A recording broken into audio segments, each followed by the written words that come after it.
क्या किया।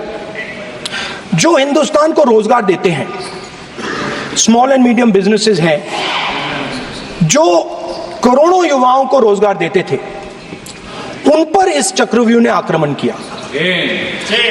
कैसे किया? नोटबंदी, जीएसटी और टैक्स टेररिज्म।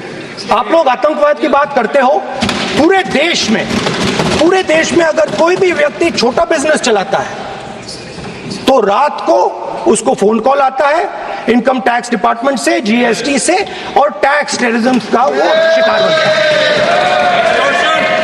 है। इस टैक्स टेररिज्म को रोकने के लिए बजट में आपने कुछ नहीं किया है। तो टैक्स टेररिज्म के कारण और ये जो आपकी नीतियां हैं, जो आपने कोविड के समय बड़े बिजनेसेस की मदद की और जो स्मॉल एंड मीडियम बिजनेसेस थे उनको खत्म किया, उसके कारण आज हिंदुस्तान के युवाओं को रोजगार नहीं मिल सकता है। बिल्कुल एक युवा को रोजगार नहीं मिल सकता है। अब फाइनेंस मिनिस्टर बैठी हैं, अब युवाओं के लिए आपने क्या किया? बजट में आपने इंटर्नशिप प्रोग्राम की बात करी और ये शायद एक मजाक है, क्योंकि आपने कहा कि ये इंटर्नशिप प्रोग्राम सिर्फ हिंदुस्तान की 500 सबसे बड़ी कंपनियों में होगा और 99% जो हमारे युवा हैं उनको इस इंटर्नशिप प्रोग्राम से कुछ लेना देना नहीं, कोई फायदा नहीं होने वाला है। तो आपने पहले टांग तोड़ दी और उसके ऊपर आप बैंडेड लगाने की कोशिश कर रहे हैं। मेन मुद्दा आज युवाओं का एग्जाम पेपर लीक है। जहां भी हम जाते हैं, आपने बेरोजगारी का चक्रव्यूह बना दिया इनके लिए, और जहां भी हम जाते हैं वो कहते हैं देखिए बेरोजगारी है मगर पेपर लीक भी होता है। तो आपने एक साइड पेपर लीक चक्रव्यूह, दूसरी साइड बेरोजगारी चक्रव्यूह। पेपर लीक मैं आपको बताता हूं 10 साल में 70 बार हुआ है। अगर आप जानना चाहते हैं, 10 साल में 70 बार हुआ है। तो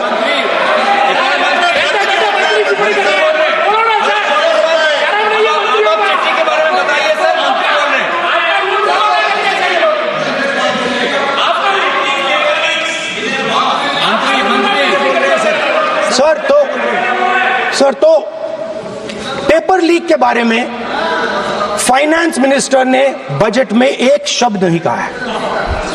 युवाओं के लिए पेपर लीक सबसे जरूरी मुद्दा है, उन्होंने एक शब्द नहीं कहा है पेपर लीक के बारे में।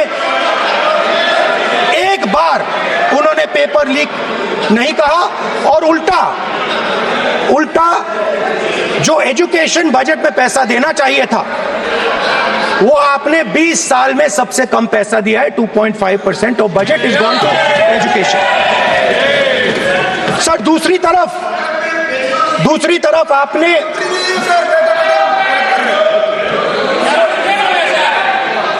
आपकी नहीं मानते सर, ये रनिंग कमेंट्री कर रहे हैं सर। दूसरी तरफ पहली बार सेना के जवानों को आपने अग्निवीर के चक्रव्यूह में फंसाया। सही बात। इस बजट में अग्निवीरों के पेंशन के लिए 1 रुपया नहीं है। आप अपने आप को देशभक्त कहते हो, मगर जब अग्निवीरों की मदद करने की बात आती है, जवानों को पैसा देने की बात आती है, तो बजट में आपको 1 रुपया नहीं दिखाई देता। उनकी पेंशन के लिए 1 रुपया आपने नहीं दिया। तो उनको आपने अग्निवीर के चक्रव्यूह में फंसाया।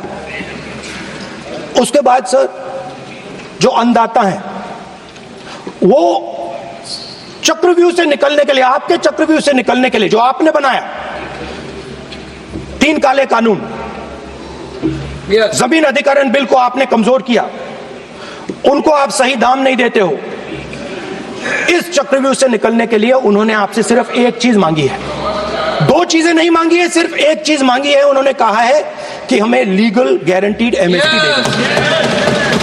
आपने उनको बॉर्डर पे बंद कर दिया, रोक दिया, आज तक रोड बंद है। आप उनसे बात करने को तैयार नहीं है। वो यहां आए, मुझसे मिलने आए, आप उनको अंदर नहीं आने दे रहे थे। माननीय सदस्य, आप सदन में असत्य नहीं कहे। आप वो आप देखिए, एक मिनट, हाँ चलिए, चलो,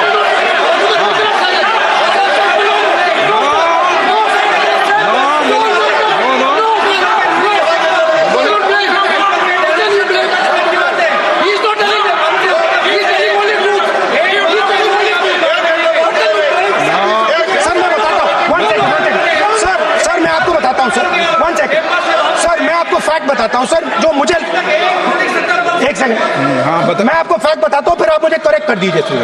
स्पीकर सर, फार्मर्स का डेलीगेशन नहीं सर, मैं आपको फैक्ट बताता हूं। पर आपके माननीय सदस्यों को कह दें वो सदन पर आरोप नहीं लगा।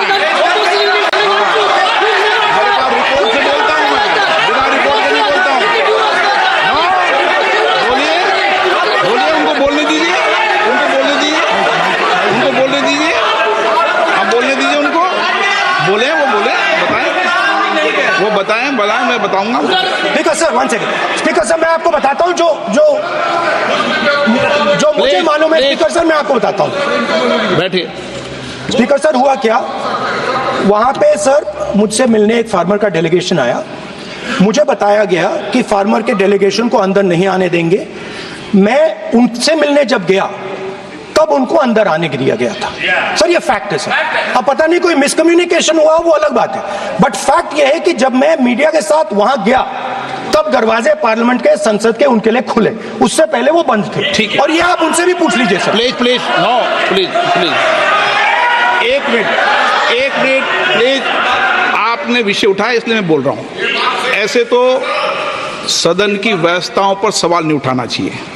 किसको आने दें, एक मिनट प्लीज बैठिए, किसको आने दें, किसको अलाउ नहीं करने दें, ये स्पीकर का जुडिक्शन होता है। नंबर एक, जब ये सूचना आई आप मिले, उनसे अंदर मिले, लेकिन उसमें एक सदन की मर्यादा का उल्लंघन हुआ कि कभी भी सदन में माननीय सदस्य के अलावा दूसरा कोई व्यक्ति बाइट नहीं दे सकता। हाँ, और आपकी मौजूदगी में बाइट दी, ये क्लियर करना चाहता हूँ। सर ये टेक्निकलिटी है सर, ये मुझे मालूम नहीं था। कोई बात नहीं, बट सर प्लीज, नो, माननीय आप मत बोलिए, आपके नेता बोल रहे हैं।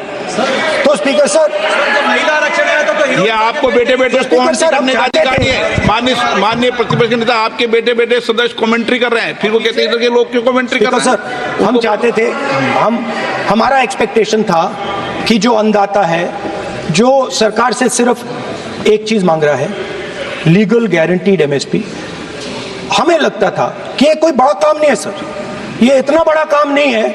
हमें लगता था कि अगर सरकार बजट में इसका प्रोविजन कर देती